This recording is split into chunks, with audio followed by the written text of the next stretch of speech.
তোমার সাথে রোজা অবস্থায় কেউ যদি ঝগড়া করে, তোমারে যদি মন্দ কিছু বলে, গালি দেয়, তুমি বলে দিও ভাইয়া আমি রোজাদার।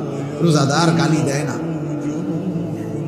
রোজাদার ঝগড়া করে না ভাইয়া, রোজাদার নাফরমানি করে না। ফালিয়াকুল ইন্নী ইমরুউন সাইম, নবীজি বলেন বলে দিও তুমি ভাইয়া আপনি আমার আরো অনেক কিছু বলতে পারেন, আমি রোজাদার, আমি রোজাদার।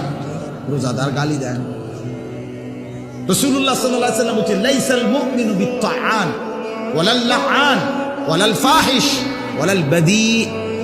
হাদিস নবীজি বলেন মুমিন খোঁটা দানকারী হয় না।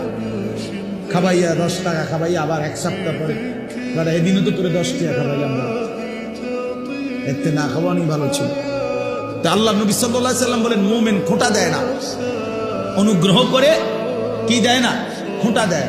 ওয়ালাল লাআন, মুমিন কাউকে লানত দেয় না। ওয়ালাল ফাহিশ, মুমিন অশ্লীল কথা বলে না।